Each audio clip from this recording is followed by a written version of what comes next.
welcome to another episode of Girls in the Quantum. Susan Hum, the love hacker from Montreal, is here with Nancy Pantilla from Timmins, Ontario, quantum healer. Hi. Hello, everybody. Thanks for having me again today. Thanks for having you. Thanks for having me. We're here together, remember? I know. We are. Actually, I need you for this one because today we're going to be talking about the courage to release heartbreak and grief. And it's something, Nancy, that you have been working with people, and you even created a program or co-created a program helping people through grief. Yes. My friend Jay, she's a medium, Jay Lane, and she's incredible. She helped me through the death of my father. I was booking with her weekly back then. It was like, that was my gift to myself because my dad was my world. I still am a daddy's girl, even though he's in heaven. It's been 8 years. And Jay was a gift to me. And I always tease her. I'm like, my dad must have the hots for you because he comes through all the time. Now she and I are like best friends. And she'll call me sometimes and she'll know what I ate or when I made a green smoothie or whatever. My dad's been around. It's hilarious. But we created a program called Grow Through Grief.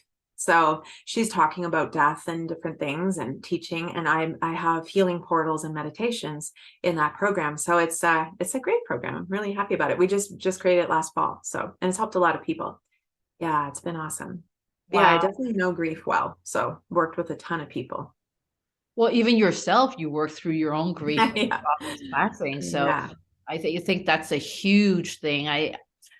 If I have to really think about it myself, I haven't gone through grieving that I guess a lot of people have. I lost my grandmother, and even then I didn't even allow, and this was back in 89, so I was still a teenager, but I don't even remember allowing myself to grieve. And I think this is one of the challenges of being one of these go people is that we don't allow ourselves the chance to grieve. And so for me, I remember after my grandmother died, the consequences of not allowing myself to grieve, what happened was I went all out psycho partying. Like I just numbed. And I went crazy, just numbing myself, not realizing I was doing that. And I remember there was one day about 2 weeks after she passed, and I was very close to her, and she died of cancer. I was in the hospital with her 24/7 for 2 weeks before she died. And I think I had some trauma from that, watching somebody you love, and I'm sure you know, just suffer physically and having to visualize that and see it day in and day out. It traumatized me to see a strong woman be debilitated in that way. But I remember it was the night that she seemed to be okay. And she said to me, she goes, okay, go home and sleep now. Because I was sleeping there. I wasn't going home. And I went home, and that was the night she passed. But that's because she didn't want you there when it happened. Yeah. Isn't it crazy? So of course that left me kind of tortured because now I'm hard on myself. Oh, it was awful. But I never officially grieved. And then I remember partying to the point where I was just gone haywire. And I remember having a dream that night. I got home and I dreamt of her in the front, like outside the front door, but I couldn't open the door. And she was talking to me through the glass. And she kept saying, it's okay, I love you. Now, in my family, I don't hear I love yous. We don't say I love you. We didn't even get hugs. It was like we're putting food up. That's a Chinese culture way. There's no I love you and hugs, right? But she said, I love you in the window. And I was so upset because I couldn't open the door. And I think that was my process of closure. And that somehow calmed my subconscious. But it's unbelievable how important grieving is. It's so important. And in our society, it's so shamed. And that's the thing, you don't feel safe to grieve in society because I've had clients lose their children and people say to them, even 6 months later, you should get over that by now. Why are you still talking about him or her? I don't understand how you can possibly shame people for that. And I think it's because other people are so uncomfortable being around people who are grieving because they're afraid that it's going to bring out their vulnerability.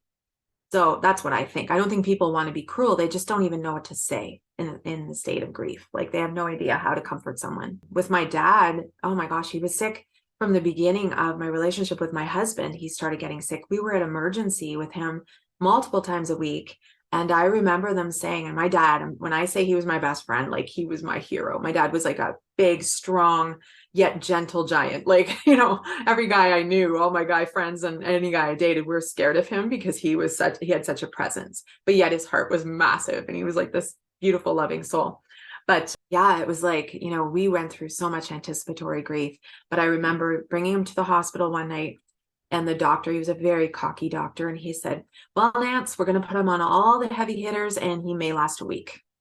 And I'm like, I don't think so. Like, this was almost 20 years ago. Like, this is so long ago. So I said, nope. And I went to his room. The nurses were putting him in a hospital gown. I said, I'm getting him dressed. I'm getting him out of here. He had congestive heart failure.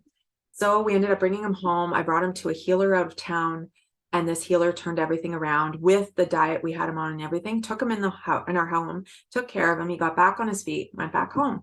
He had 2 accidents. He was hit by a car when he was walking, and then he was in the passenger side of my mom's car and they got T-boned. So this just brought him down, and it was a few years of taking care of him.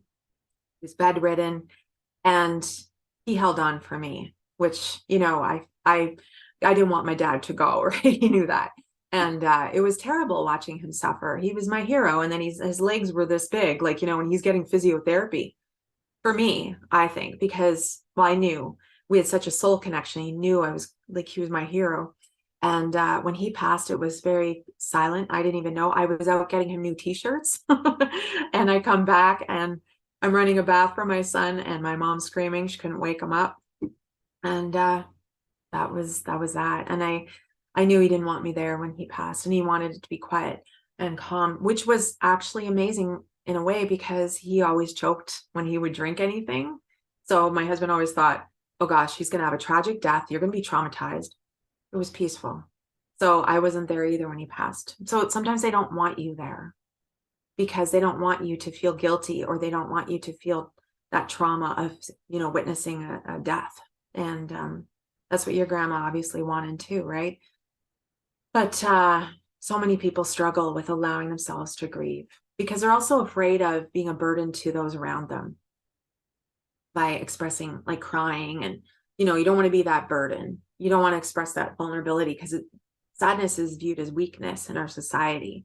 So people often choose anger. They choose to be angry. And that's one of the stages of grief. Some people say there's 7 stages of grief, but they all come in a different order for everybody. There's no perfect order, people. And it's all in your own timing that you grieve. You have to allow yourself the time, allow yourself to feel as painful as it is. Sometimes people think, if I start to cry, it's going to break me because there's so much pain that I may never stop crying. And you will stop crying. You allow yourself. It doesn't hurt to get a coach or a healer or a counselor to help you in the process. It's actually a great idea. Or a medium. For me, it was a good medium. Jay is a real, true medium. She's a gift. And I highly recommend that as well. It's just amazing what that can do for you. So amazing. Oh, you're very right. Everybody grieves very differently. Yeah. So anybody who's working with somebody who's grieving or knows of somebody that's grieving and you're communicating with them, just know that they are not you.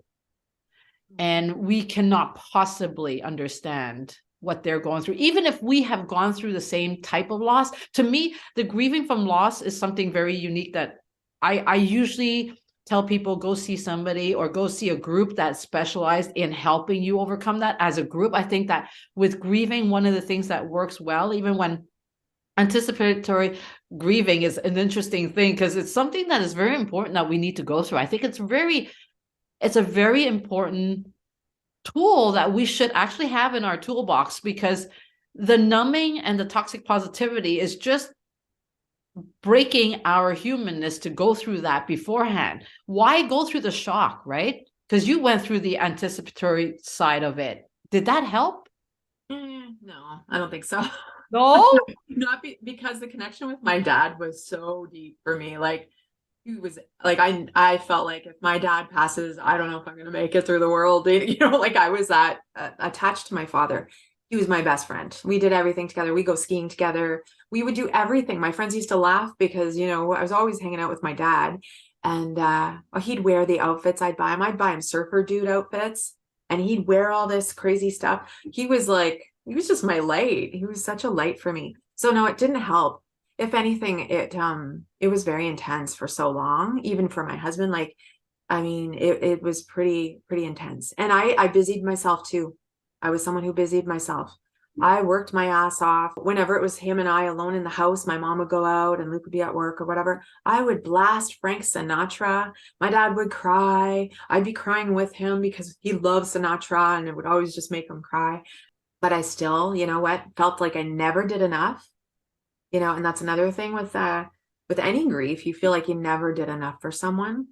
And there was, you know, one confirmation I got from my dad when he was in the hospital at one point after he had a stroke. I would pile like the heated blankets on him because he'd be cold in the hospital. I'd put like 8 of them on him and he'd be like, oh, he was in heaven, loved it. And one day he said, you know, Nancy, I asked for an angel in my life, but I got better. I got you. Oh my gosh. I cried. Like I was like, oh my God. Because I always wanted to just do more. You know, I'm like, I need to do more for him. Like, wow, you know, we were best friends. Well, we still are. I know he's always around, but yeah, it's like it didn't help. No, because you're never ready. You're just No. never ready. If anything, it was harder, I think, because there was so much suffering. So it was watching my best friend, my hero, suffer for so many years, like 13 years, basically, you know, going downhill. So no, it didn't help. Just being honest, it was brutal. Wow. It took me about 3 years to come out of the clouds after he died. Yeah, that's So how do you, intense it was. so what do you think you could have done for yourself before? This is for people that are because the anticipatory one, we all know intuitively something's going to happen. Oh And yeah. Yeah. right, and so the anticipation can be either really brutal and painful, Yeah. or we can make it a lot more empowering to help us through the Oh process. yeah. So looking back, was there something that you could have done different for yourself? Oh yeah, lots of things. Yeah, so I'll give you some advice now. So Luke and I had built-in babysitters. So we'd come home from work, or we wouldn't. We'd go out for dinner with friends, I'd have like big pint of beer, you know, avoiding things. I avoided so much of feeling it because it was so scary for me because it was my dad. So when you have a really close connection like that, it can be so scary. So you don't want to feel, you run away from the pain, right? I did it. And yet I was helping other people deal with their pain, but I couldn't deal with my own. It was hard at that time. So, like, don't busy yourself, be present. Don't get stuck though.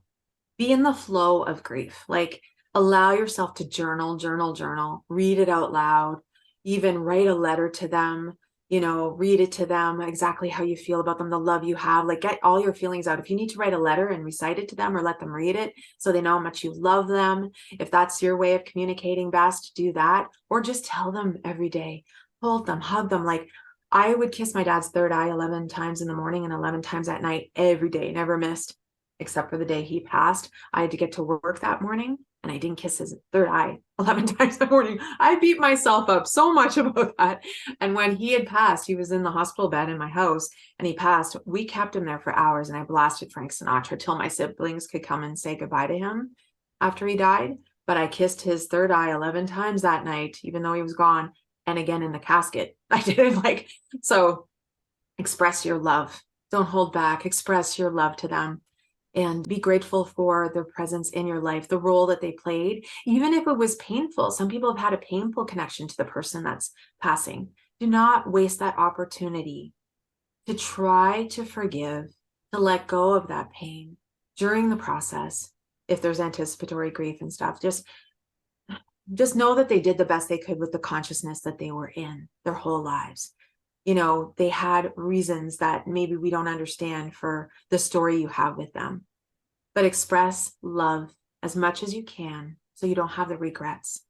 Love, like compassion will bring that understanding, compassion for their story. And I know it's hard. And I like, if you can't, you can't. And that doesn't make you bad. Okay. But try so that you can have peace and know that once they're on the other side, there's no ego there. So they're loving you the way that you wanted to be loved in this life while they're on the other side. So they're just pure love when they're on the other side. And forgiveness is actually a gift to you, but it can be a gift to them before they pass too. So with my dad, I didn't have anything like that. I had a beautiful connection with him. I was very blessed. I didn't have that, but I know some people have pretty chaotic connections with parents or anyone that's passing. And then they have this resentment, and a lot of them feel guilty for not expressing love and forgiveness before those people pass. So I'm really encouraging you, see a counselor, see a coach, see a healer, journal, do what you can to try to express love and forgiveness and compassion before they pass. But man, you can get through it, and you don't get over it. If you've had the deep connection, you get through it, and you learn to live without them. You learn to live with the grief, but not where it's debilitating anymore. But it goes in the lungs. Like grief typically goes in the lungs. You might notice while you're grieving that your breath is really hard to catch, but that's the grief. Okay. I used to run up the stairs, and my husband would say, "Oh my God, Nancy, like what the hell is it? Like, are you getting out of shape or something?" I'm like, "It's the grief." Like it was the absolute grief. But I did get out of shape because I started living on those protein bars and protein powders. I had no appetite. So I slowed my metabolism down. I screwed myself over that way because I just had no appetite. And so don't do that. Okay. Force yourself to eat healthy. We make smoothies and soups or something, but make sure you're getting proper nutrition, because that's going to help you to process as well. If you're not getting proper nutrition, that's not good either. So if you need a coach, get a coach, a nutritionist, whatever you need, but take care of you and don't feel guilty about it when you're going through any grieving process, whether it's anticipatory or afterwards. Just take care of you on all levels of wholeness. Like we talk about so many topics. You can watch every episode and hopefully just take what you can from everything. But grief is intense, and know that you're not alone. I mean, most people experience this. So you're not weird if you're still crying 5 years later over someone that you love. You're going to have those moments, especially if you allow yourself to do it after the fact and you've suppressed it for so long. Don't suppress, because it'll cause dis-ease, dysfunction in your body, in your mind, in your relationships, in your work, in every aspect of your life. So really allow yourself to express. It's so important. And get creative. Like even if you write or paint or sculpt, that creativity will be an outlet for you. It'll bring you solace. It'll help to heal your heart and soul. Amazing music. One thing I did was I called it soul dancing. I put music on and I let my soul be the choreographer to release the grief. Oh my gosh, it was wild. Like I love that. Your right? soul is the choreographer. That is beautiful. It was the choreographer. I just let my body move, and I'm telling you, that was powerful. That's just something I felt like I had to do. And I did that a number of times, and you get the tears flowing because we carry grief in ourselves. We carry every emotion in ourselves, and emotions are energy in motion. If they have nowhere to go, they're going to cause dis-ease, dysfunction. So the soul dancing allowed it to move through my body, out of my cells, and through the tears. There were many tears, absolutely. But man, don't be afraid of those tears. Know that you're healing and freeing your soul with those tears. And those tears signify love that doesn't get to be expressed. That's the love you didn't get to share with that person in the physical realm, but yet you can release the pain and still share that love, because they don't leave you. They don't leave you. I know my dad's probably here right now laughing at me because I'm so passionate about all this, probably like, holy God, here she goes on a tangent. But it's so huge. It's just huge to allow yourself to feel, to free your soul, because you can get stuck. And it could be an addiction. Like you could become an alcoholic, or, food could be your solace, which isn't good, or, anything. It could be anything at all that you're numbing yourself with. Don't destroy yourself. Your loved ones don't want you to sabotage your life because they're not here physically. They want you to live your best life. They want to live through you still, through your heart. That's what they're doing. They're living through you. So what a gift that is. They're guiding you. They're experiencing life through your eyes, through your heart. And it's so important. And just take life one breath at a time, not one day at a time. A day is too much when you're grieving. A breath. Be in your breath.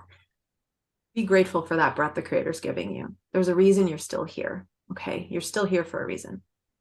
So stay in your breath.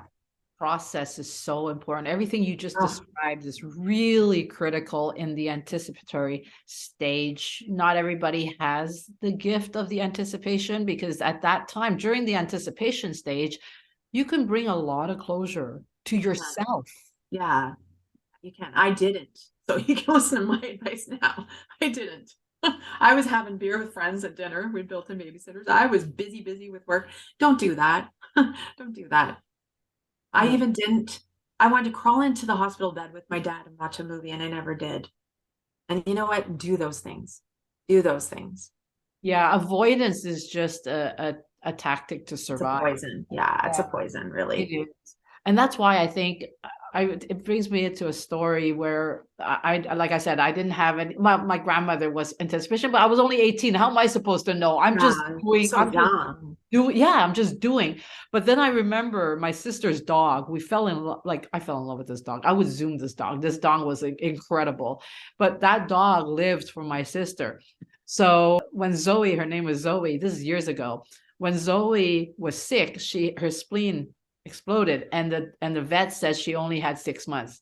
Well, my sister put her on, talk about anticipation. Like, that's another thing, losing your pet. Like, that's, oh yeah, I've lost people those too. Yeah, it's torture. I know, right? So she went on a rampage of not grieving. She's gonna keep this dog alive. She put her through this diet. This dog ended up living another, I think it was 4 years. 4 years, from 6 months to 4 years. But don't forget, our dogs live for us. I know. Yeah. Cats too. Yeah. Yes, exactly. Right. But the dog, but so Zoe lived for my sister. And the moment my sister was okay, she went. You know what? My sister was trying to get pregnant for years. And so somehow we knew that this is not magic. This is the relationship between your pet and you. That connection of that pet is there unconditionally to save you. Right? I know. So when she called me, I was in the car with my husband, and she called and she goes, guess what? She was doing in vitro. She goes, I'm pregnant. We both went silent because we both knew Zoe was going. And within a few months, Zoe was gone. Wow. So she waited until but in those few months, as she was going downhill, my sister and I knew. And the only way we can do to prepare for the grieving was just to create the most beautiful memories in those last few months. Yeah. I mean, even before that, we were taking her on trips, knowing that it could be any day. The doctor said 6 months, but it could be any day. Right? Absolutely. So making the best out of every day to create memories before that animal or person goes, we still have the chance to do it. The closure, the memories, whatever you want to do, and not focus on what life will be without them. That's right. That's right. Yeah. Don't go ahead. Like, be in the moment. Yeah. My husband, actually, Luke, got videos of my dad, which I'm so grateful for, because he was such a storyteller. Oh my God, he was hilarious. It was the same stories over and over forever, like the cutest. And the faces he'd make, like he was dramatically cute. And Luke got every story on video for me on my dad's 82nd birthday. Oh my God, we got the cutest videos. Do that. Get them on video, telling stories, ask them questions about their lives. Get it on video. Video is so incredible. You may not be ready to watch those videos right after they go, but you will be. And you're going to be so grateful to have them. It's unbelievable. Like, they're so cute. I'm obsessed with these videos. I haven't watched them a lot, but just the fact that he did that for me, like, I have every silly story that my dad kept repeating my whole life on video. And I have him, he loved chocolate. I have him on his 82nd birthday, had the chocolate cake in front of him, and there was still about half of it left, but I thought he was done. So I'm like, Dad, I guess you're done with that, eh? I start walking away, and he's like, no, I'm not quite done there. Like, it's so cute on the video. He's got chocolate on his face because he was in a wheelchair at that time. And so it was so cute. So I brought it back, and I'm like, oh my God, the cutest. Like, get those moments. Oh, you won't regret it. Just get those moments. Get them now, even when people aren't sick. Get videos, man, and tell people how you feel about them. Don't do eulogies only when they're gone. At birthday parties or any chance you get, speak about how they're special to you. Voice it all. Voice the love. Don't be afraid of love. Being vulnerable is a gift, and love just empowers you, you know. Tell them how you feel. Absolutely. Yeah, it's all about living life to the fullest. Yeah. I think that's what we come into this life for, is to Yeah. learn how to live our life to the fullest and not focus on what we don't have or what we're losing.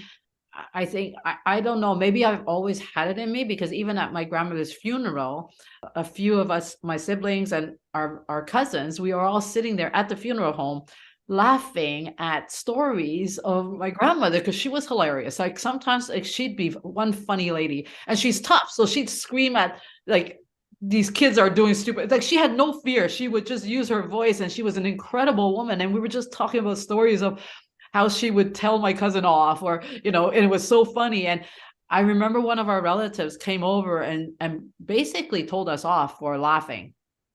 And Uh-huh. this is why I do love when we celebrate at memorials life, Mhm. and not the death, but Yeah. celebrate their life. Yeah. And it's all about celebrating, because that's what the gift of their life was, to help us bring joy into our life.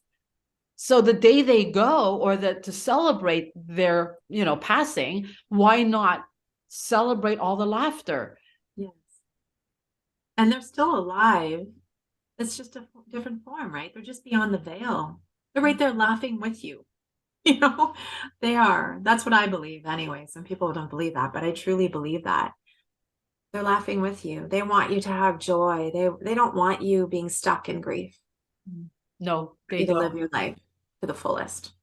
So here's a question for you, Nancy. Now, at what point, and I know that this is an interesting question. I don't even think there's one answer for it, but what do you think is that time, in terms of the grieving? Like, and how do you encourage somebody to start moving through that, out of it, right? Because a lot of people are stuck in it, not because they need to, because they don't know any other option. So the clients that I attract, they're really ready to move on, or we're working through.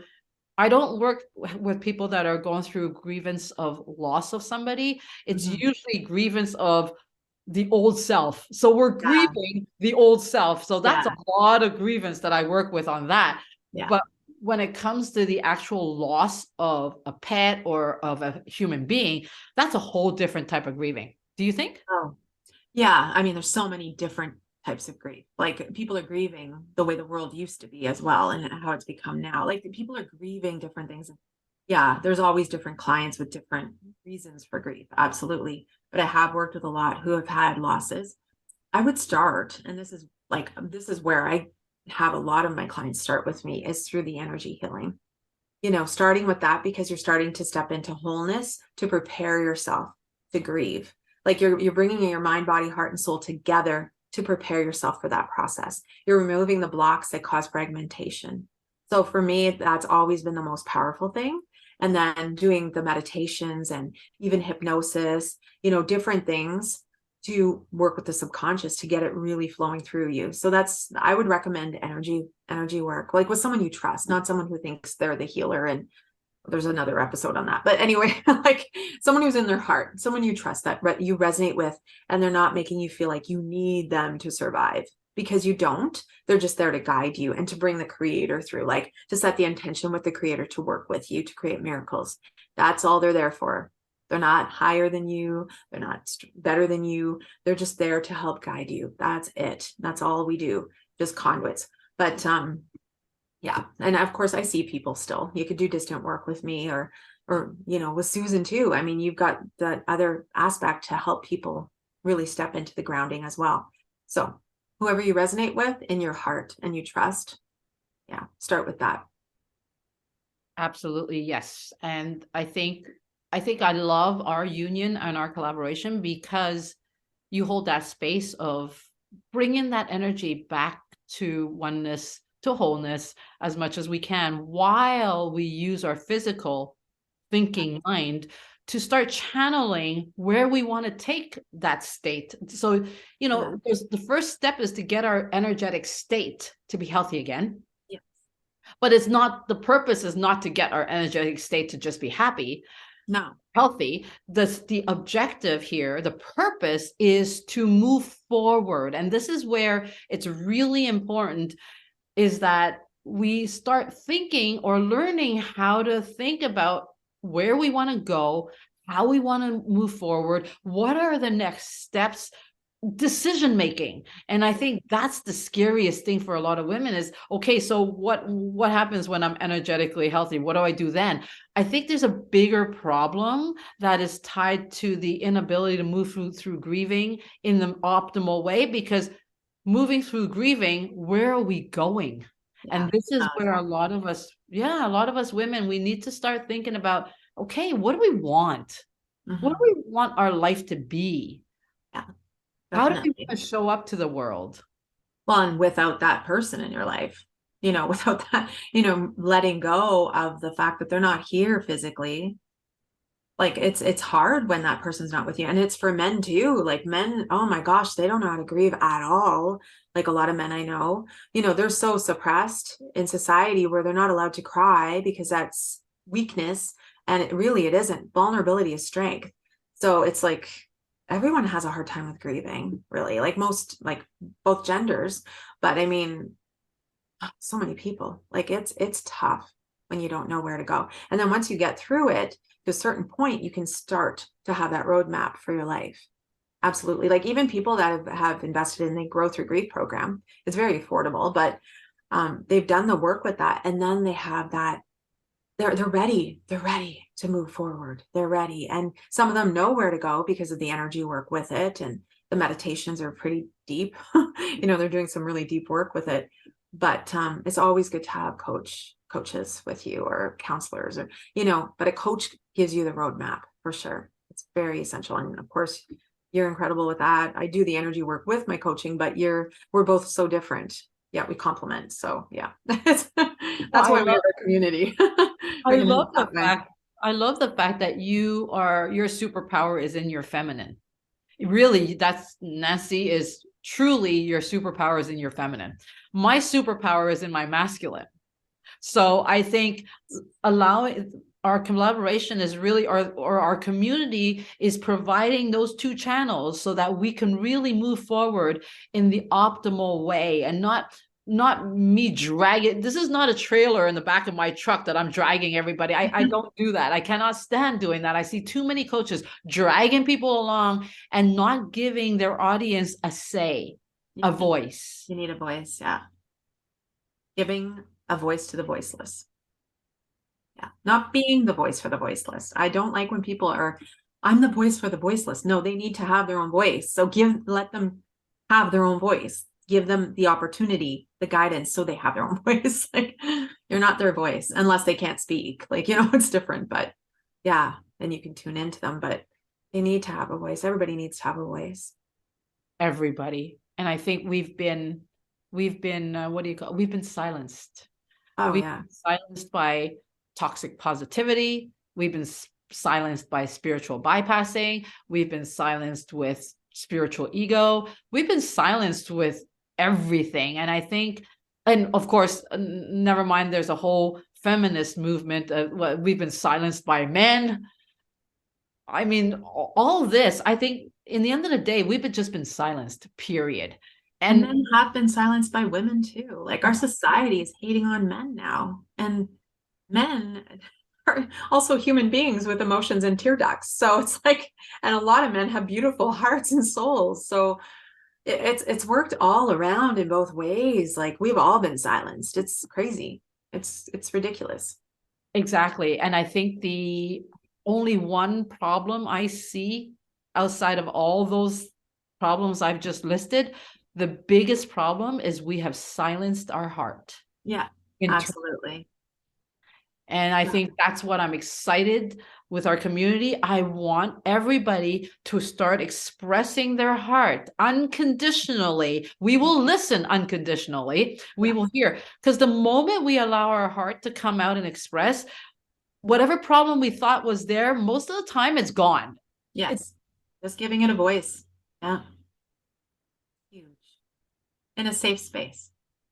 Of course. That's the reason why we've silenced ourselves, because we have not experienced a safe space. And even though, and right now, because the world, we have a lot of the wounded helping the wounded.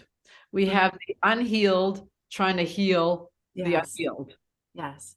Right. And we have coaches that have not done their own work, that don't know what they're doing. And so we have a world of really confused people that just don't feel safe anymore just to even be themselves. So I really think that the community that we're putting together now is so critical, because it's allowing people to show up now in whatever form that you show up, and whatever needs correcting, whatever needs, whatever you need, we will figure out with you. But it's not for us to tell you, well, here's the blueprint to life. No, it's different for everybody. There's no cookie cutter program that's going to work. I mean, we can put programs out there and people can take what they want from it, but the cookie cutter approach in coaching and anything really is limited. Exactly. And I think teaching people how to listen is key. Yeah. Yeah. Listen with your heart too, not just the head. Oh yeah. Well, that's not listening anyway, right? We're listening to the head. It's more judgment. Yeah. It's all judgment. You want to respond more than listen. Yeah. Like, what can I say to that? So that's why grieving or grievance or heartbreak is pushed back behind all that. Can you imagine? So that's why whether or not that person is justified to grieve, who knows? Maybe they're not. Maybe they are. But it's only until they make a decision in a safe space. And a lot of times, I have done this a couple of times, not very often. Like I said, I don't attract people that are grieving to that point. But the times that I have been in front of people like that, I would ask them certain questions to see whether or not they want to stop grieving or they don't. And it's not for me to say, well, I think you shouldn't. It's when I ask that question, when you ask somebody an open-ended question, they actually stop and think. And both times that I've asked those questions, they said, no, I'm ready to let go. I'm ready to move on, but I don't know how to. Now, those people, I think, okay, definitely I could work with, because they have said, okay, I'm ready. I just don't know how to move forward. I don't know how to do it. Okay, great. Yeah.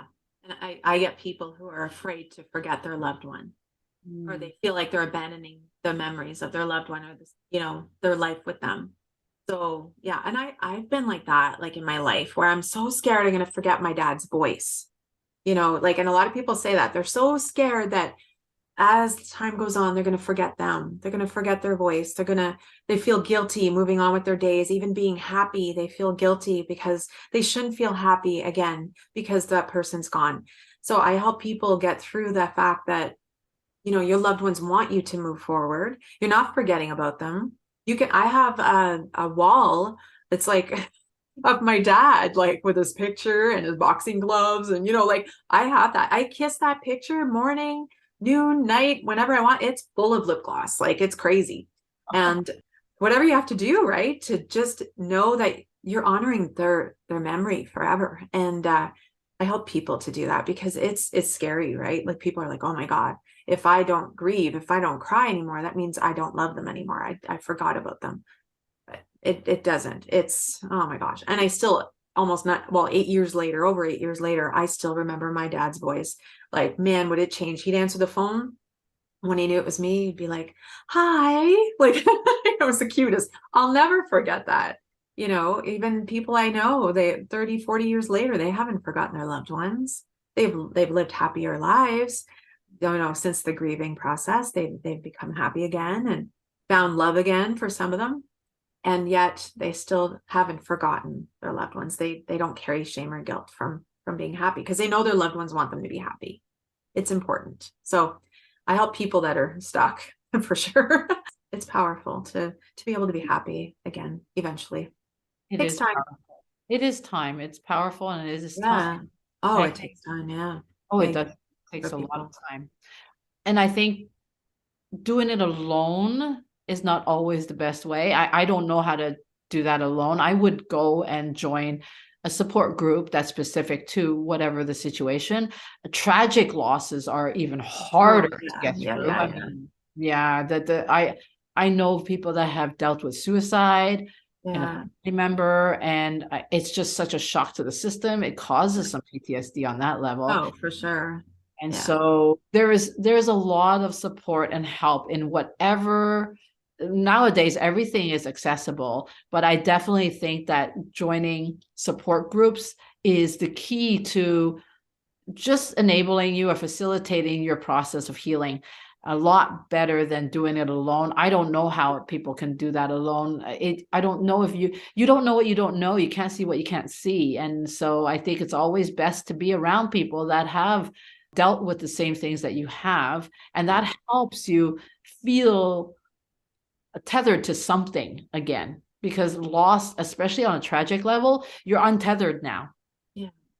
Yeah. It's yeah. And you are never alone. Absolutely not. There's always people that have similar stories at least. So yeah, don't feel alone. Mm. I mean, I never joined a support group or anything like that, but Luke was very supportive. He was probably like my main person through the whole thing, but because I never reached out to my friends. And you can, I just wasn't the type. I have my one friend, I'll reach out to him when things are really heavy or whatever, and that's it. I will not go to all my friends. It's just not my thing. It's hard for people, especially when you're helping people, when you're a coach or you do healing work. It's very hard to go to people, and I think subconsciously it could be ego, I guess, somewhat. I don't know, but I think because you're not used to people asking you how you are really, or really thinking that you have problems in your life. I've had tons of people think I have a perfect life. I'm like, oh my god, like, no, no. But it can be really hard. You really have to feel safe. Yeah. You Yeah. do. Yeah, you do. I'm exactly like you too. I would pay professionals Yeah. before I go. And I think for me, it's almost like I don't feel that the people that I know would be able to understand me anyway. And Yeah, so, that's right. you need to feel safe. I mean, that's just the way it is. However you feel safe, it doesn't really matter. But to wrap up this conversation on grieving, what would be something that you would give advice to somebody who's gone through something tragic that is a tool that they can use every day, like somebody who's gone through trauma, if they've lost a son or a husband, or through suicide or a car, like that's sudden. What you have some powerful meditations, right? There's some healing meditations Oh that yeah. Yeah, the Grow Through Grief is definitely powerful. It's a like six level series. So it's really powerful. That is powerful big time. Even just I would start being in my breath and visualizing it coming down from the heavens. Like the heavens are breathing through you into your heart and healing your heart. So whether you're connecting to your loved one in the heavens or your loved ones, but ultimately the creator, that to me, and prayer, it doesn't have to be a specific prayer. You can just ask for help and guidance and that love. There's angels around us. There's like our loved ones are around us. We are never alone. And if that's the one thing, I would recommend that big time. If you don't have money to invest in anything right now, if you don't have like the resources or even want to start investing just yet, the simplest thing is connecting to the creator. And yeah, heaven's breathing into you. To me, that helps with grief because your loved one's breathing life into you as well. And that's connecting you, keeping you connected because they do live through us. They do. But that to me is huge. I think that would really be helpful. And being in nature, admiring the birds, connecting with nature, the animals, that's huge. But spending time with your loved ones that you do have, or joining a group, like you said, those are all things that will help to give you strength to me, like my ultimate strength has been faith. Like, and it's, you could go to a church. There's all kinds of different churches. You can go to a non-denominational church. You can do whatever you need to do. One thing I did listen to was Joel Osteen. A lot of people don't like him as well. They judge him in a lot of ways, but his messages, I'm telling you now, him on Sirius Radio, right after my dad died, it was Joel everywhere we went. I think I drove everybody nuts all the time in the vehicle because, you know, you get the pop-up for a favorite song. I'm like, nope, got Joel on, good positive message, laughter. Like, he was good for me. He really was. And I remember, this is a funny story. About a month after my dad passed, all of a sudden Joel wasn't on. My Sirius Radio kicked out. And I'm like, oh my God, what the hell? And I was like, you know, trying to fix it. And then my friend Jay, the medium, calls me and she goes, do you listen to some kind of minister? I'm like, I do. And she goes, your dad's laughing right now because he cut out the signal. I'm like, come on, because he was a prankster. So I'm like, oh my goodness. So I call Sirius Radio. They're like, oh, your credit card's fine. It's just a new signal you need. I'm like, oh my goodness. But that helped me listening to him. So if you find someone that is inspirational to listen to, oh man, that can take you out of a painful place and really help to guide you as well. So there, I know you wanted one thing, but there's about 12 there. Oh no, hey, whatever. We still keep going. Love sprinkler here is sprinkling everything. It's not just one sprinkle. Right? It's like, oh my God. Yeah, that's great. It is. It's to stay inspired and to stay in faith. And I think it's a really important message. One thing I want to leave everybody with, I have a situation with a very dear friend of mine whose husband committed suicide years ago. Yeah. And it shocked her system because she is also a love sprinkler. She's never allowed herself to go into the negative or never allowed herself to feel anything that is negative or anything like that. So when that happened, it shocked her system to the core. You know, when you just love sprinkled everything in life and all of a sudden there's one thing that happens to you that exposes you to the world of negativity and hurt and pain and all that dark stuff that comes up. And finally, not so long ago, she said to me, she goes, yeah, okay, Susan, love hacker, I'm ready for love. And I thought that was such a beautiful thing. I've known her for a few years and I've been trying to lead her slowly into like saying, I'm ready for love. I'm ready for love. And it's taken me 3 years to just be right by her side. And for her to say that is huge. Yeah. And that the fact that she said that now, the journey now is, okay, how do I do this? Right. I just want to leave everybody with the prospect of no matter how much loss you've had and how much pain you're going through, just work every day, day by day, hour by hour towards that light. That's all. You know, go towards the light. It's not sitting in a dark cave. There is a light that comes through that dark hole, that hole from the outside. Just keep your eye on that. And one day be ready to say, I'm ready to move on. I'm ready for more. I'm ready for a new love. I'm ready for a new dog. I'm ready, whatever it is, or a cat. Yeah, absolutely. Because you need to live your life. The richest place is the graveyard. So many people die with so much regret because they didn't live their lives the way they wanted to. They didn't fulfill the dreams they had. And live your life. No matter what loss you've had, live your life. It's short. Like, we're only here for a limited time. So make the most of it. And when you connect to your creator, that's who created you. So they know what your divine path is like. That being knows your divine path that you're supposed to be on. So when you connect to that, you will be guided. Just trust those beautiful messages that you'll get, because the creator speaks to you all the time.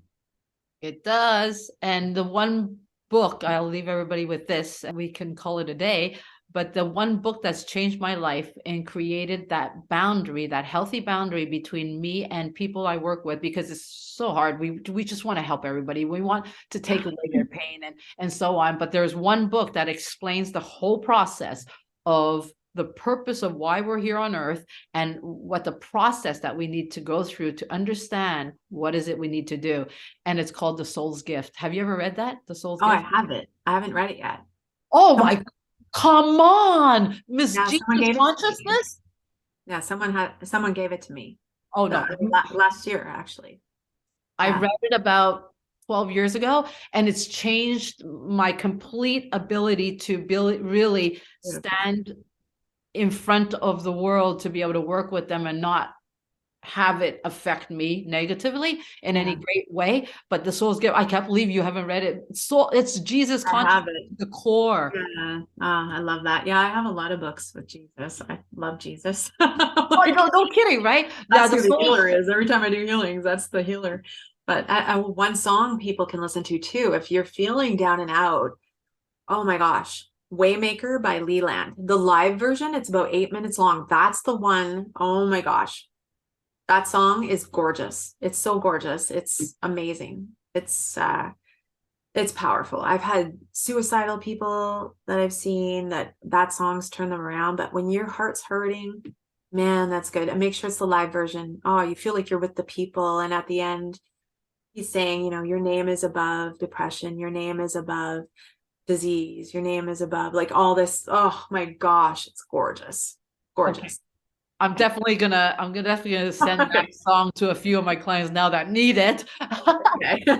Yeah, it's grieving of anything. But thanks so much for sharing all these gifts to the world, because these are really important things that a lot of people don't know. And I think this is what our shows are about, is to give people the education and the tools and whatever you might take away with you to make your life a lot better or a lot happier or bring a lot more joy. And that's what we're here for. Yeah, we want to ignite a spark of love in your hearts. So yes, from the love sprinkler, we're going to end the session. Thank you so much, Nancy, for sharing all that. I love you. Thank you for everything. I love you. Thank you. Love you. Love you. Love everybody, and have a great one until our next show. Sayonara. Have a great one. Love you. Bye. Bye.